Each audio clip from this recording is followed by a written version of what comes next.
विपक्षी महागठबंधन इंडिया की मीटिंग में 13 सदस्यों की समन्वय समिति के गठन का फैसला लिया गया है। इस समिति में टीएमसी के अभिषेक बनर्जी, शिवसेना के संजय राउत, आम आदमी पार्टी के राघव चड्ढा, एनसीपी के शरद पवार, कांग्रेस के केसी वेणुगोपाल शामिल होंगे। इसके अलावा उमर अब्दुल्ला, हेमंत सोरेन, एमके स्टालिन और तेजस्वी यादव भी इसका हिस्सा होंगे। इसके अलावा गठबंधन ने अपना नारा भी फाइनल कर लिया है। इस स्लोगन में भारत और इंडिया दोनों को शामिल किया गया है। यह स्लोगन है, जुड़ेगा भारत, जीतेगा इंडिया। समाजवादी पार्टी के नेता जावेद खान, जदयू के अध्यक्ष ललन सिंह, सीपीआई के नेता डी राजा और पीडीपी नेता महबूबा मुफ्ती को भी समिति में जगह दी गई है। इंडिया गठबंधन के लिए किसी एक वरिष्ठ नेता को संयोजक बनाए जाने की भी चर्चा थी, लेकिन अब तक इस पर कोई फैसला नहीं लिया गया है।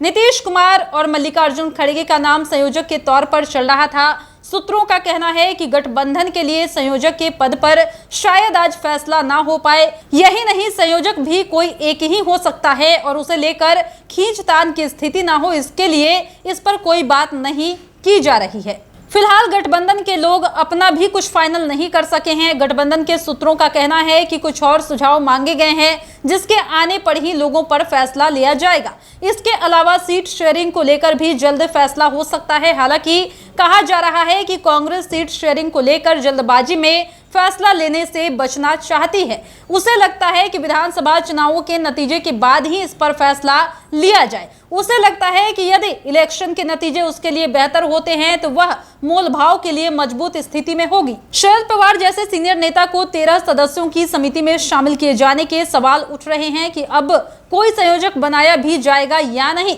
दरअसल वह गठबंधन के सबसे सीनियर नेताओं में से एक है। ऐसे में नीतीश कुमार या फिर मल्लिकार्जुन खड़गे जैसे किसी अन्य नेता की लीडरशिप में वह काम करेंगे या नहीं, यह भी एक बड़ा सवाल है। यही वजह है कि माना जा रहा है कि अब शायद किसी संयोजक का ऐलान ना किया जाए। इंडिया गठबंधन के फैसले इसी समन्वय समिति के जरिए ही लिए जा सकते हैं। एक बार आपको फिर से बता रहे हैं कि विपक्षी महागठबंधन इंडिया की मीटिंग में 13 सदस्यों की समन्वय समिति के गठन का फैसला लिया गया है। इस समिति में टीएमसी के अभिषेक बनर्जी, शिवसेना के संजय राउत, आम आदमी पार्टी के राघव चड्ढा, एनसीपी के शरद पवार, कांग्रेस के केसी वेणुगोपाल शामिल होंगे। इसके अलावा उमर अब्दुल्ला, हेमंत सोरेन, एमके स्टालिन और तेजस्वी यादव भी इसका हिस्सा होंगे। इसके अलावा गठबंधन ने अपना स्लोगन भी फाइनल कर लिया है। इस स्लोगन में भारत और इंडिया दोनों को शामिल किया गया है। यह स्लोगन है, जुड़ेगा भारत, जीतेगा इंडिया। बता दें कि समाजवादी पार्टी के नेता जावेद खान, जदयू के अध्यक्ष ललन सिंह, सीपीआई के नेता डी राजा और पीडीपी नेता महबूबा मुफ्ती को भी समिति में जगह दी गई है। इंडिया गठबंधन के लिए किसी एक वरिष्ठ नेता को संयोजक बनाए जाने की भी चर्चाएं थी, लेकिन अब तक इस पर कोई फैसला नहीं लिया गया है। नीतीश कुमार और मल्लिकार्जुन खड़गे का नाम संयोजक के तौर पर चल रहा था। सूत्रों का कहना है कि गठबंधन के लिए संयोजक के पद पर शायद आज फैसला ना हो पाए। यही नहीं, संयोजक भी कोई एक ही हो सकता है और उसे लेकर खींचतान की स्थिति ना हो, इसके लिए इस पर कोई बात नहीं की जा रही है।